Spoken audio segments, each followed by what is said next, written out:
Welcome to the bikers Dinajpur team. সামনে দেখতে পাচ্ছেন আপনারা, এটা কি মনোটন কেয়ার উইক।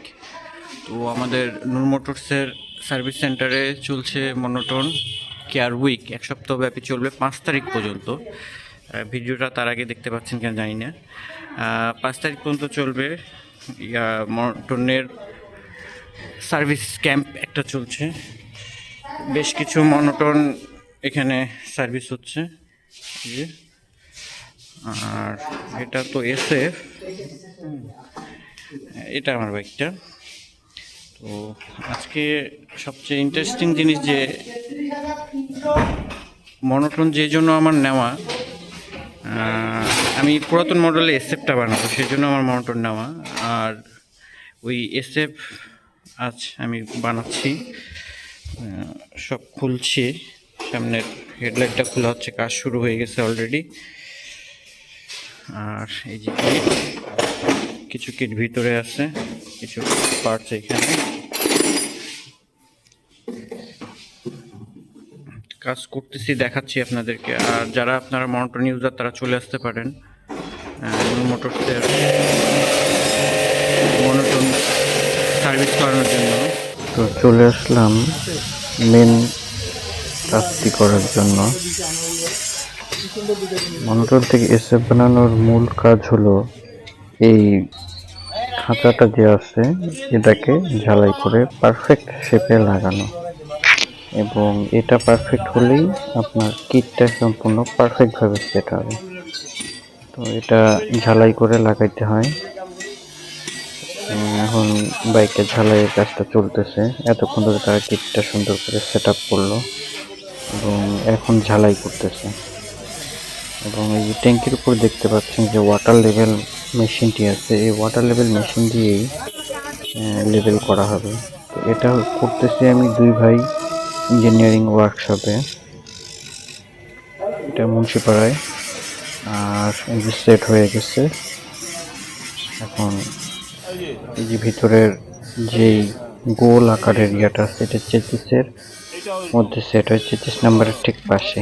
আর খুব ভালো করে তারা সেট করছে যেন 33 নাম্বারটাতে কোনো স্পট না পড়ে। I don't ever slow up, no I don't take shit. I got no love for the fakeness. If you wanna play tough and wanna hate this, I'll always show up. I don't ever slow up, no I don't take shit. I got no love for the fakeness. If you wanna play tough and wanna hate this, I'll always show up and make a statement. I don't ever slow up, no I don't. Clear, kit লাগানো, অল্প কিছু কাজ বাকি আছে, কাজ চলতেছে। তার মধ্যে লুকিং গ্লাস খুলবো আর লুকিং গ্লাস লাগাবো। যদিও ভার্সন 3 লুকিং গ্লাসটা লাগাইতে যাচ্ছি, দেখি ওটা পরে।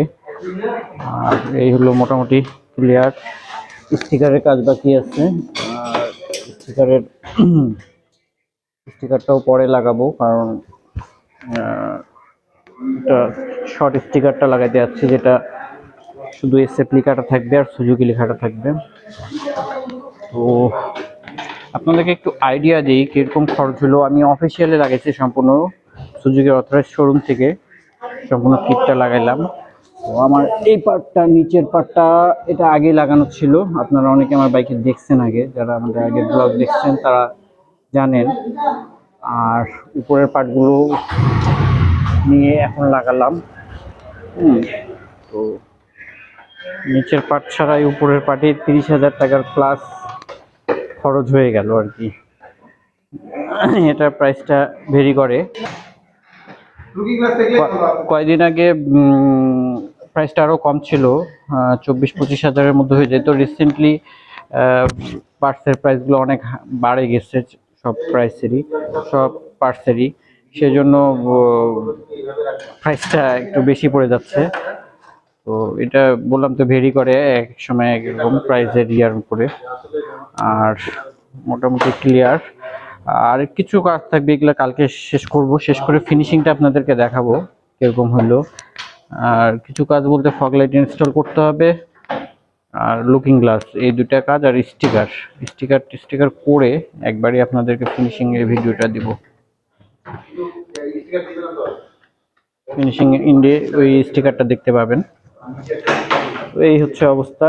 যারা এসএফ বানাইতে যাচ্ছেন, আমি প্রেফার করব সুজুকির অথরাইজড শোরুম থেকে করার, কারণ এই কিটগুলো খুব ইম্পর্টেন্ট। এই কিটগুলো বাইরের লোকাল মার্কেটে অনেক লো কোয়ালিটির, আর অথরাইজড শোরুমের কিট অনেক হেভি হয় আর কোয়ালিটির। এই হচ্ছে অবস্থা। ভাবছিলাম লুকিং গ্লাসটা R15 ভার্সন 3 লাগাবো, কিন্তু এখন ডিসিশন চেঞ্জ করে ফেললাম।